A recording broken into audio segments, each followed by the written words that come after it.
সূর্যাস্তের সাথে সাথে শহরের চেহারা যেন পুরোপুরি বদলে যায়। দিনের ব্যস্ততা, কোলাহল, যানজট সব যেন থেমে যায়। নেমে আসে এক অদ্ভুত নিস্তব্ধতা, যেন শহরটি ঘুমিয়ে পড়েছে, কিন্তু আসলে ঘুমিয়ে পড়ে না। প্রতি রাতে কত কবিতা লেখা হয় এই শহরে, সেই হিসেব কেউ কি রাখে? রাতের আধারে শুরু হয় জীবনের এক একটি কবিতার লাইন, কোনোটা প্রকাশ পায়, কোনোটা মিশে থাকে জীবনেই।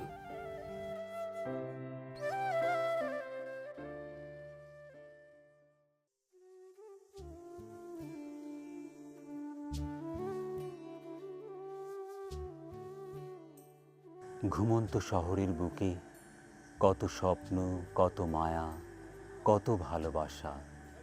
দিনের আলোয় হারিয়ে যাওয়া গল্প, রাতের আধারে ফিরে পাবার আশা।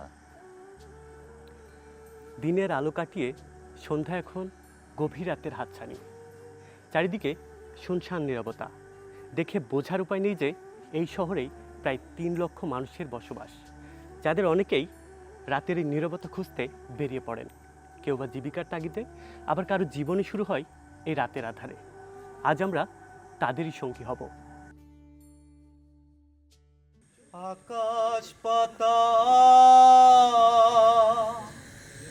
খুঁজিস যারে,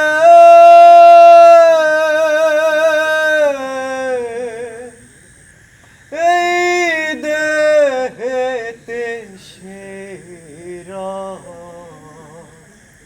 ও ডুবে দেয়। বিশ্ববিদ্যালয় পড়ুয়া পাপন, প্রায় তিনি এভাবেই মধ্যরাতে বেরিয়ে পড়েন। তার কাছে শব্দদূষণবিহীন এই সময়টা ভীষণ প্রিয়।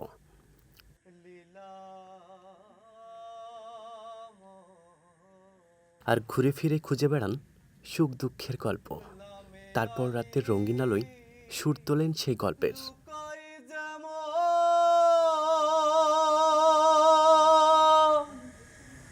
মানুষের আছে তেমন লামে আলিফ লুকাই যেমন, এই মানুষের আছে তেমন।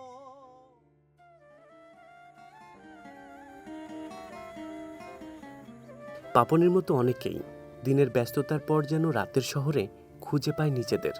বাইকে কিংবা পায়ে হেঁটে, রিকশায় কিংবা সঙ্গীর হাত ধরে ঘুরতে বের হন পছন্দের স্থানে।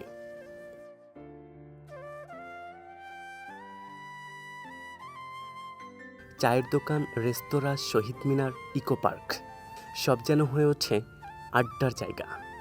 বন্ধুদের সাথে আড্ডা, প্রিয়জনের সাথে দেখা, রাতের খাবার সব মিলিয়ে রাতের জীবনকে করে তোলে অন্যরকম আকর্ষণীয়।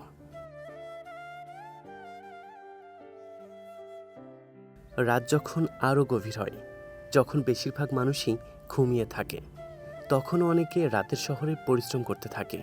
তাদের জীবন চলে রাতের আধারেই। রাতের শহর তাদের কাছে কেবল কর্মক্ষেত্র নয়, জীবিকার মাধ্যমও বটে।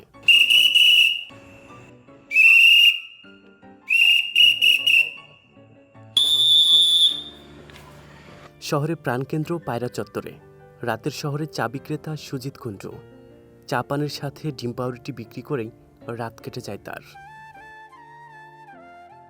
এদিকে চায়ে চুমুক শেষে রিকশা চালক নিখিল দাস নিয়নালোকে সঙ্গী করে ছুটে চলেছেন।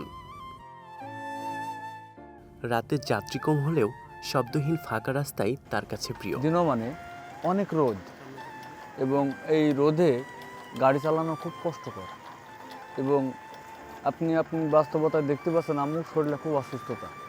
তাই রাত্রিবেলা বেছে নিয়েছি। রাত্রিবেলা যানজটটা খুব কম থাকে, রাস্তাটা অনেক ফাঁকা থাকে, এবং ভাড়াটা কম হলেও আমার রাত্রিটাই ভালো লাগে। অদ্ভুত মায়ে জড়ানো রাতের ঝিনাইদহে মেলে রহস্যময় এক ঘ্রাণ। সে ঘ্রাণে যেন মাতোয়ারা একদল মানুষ।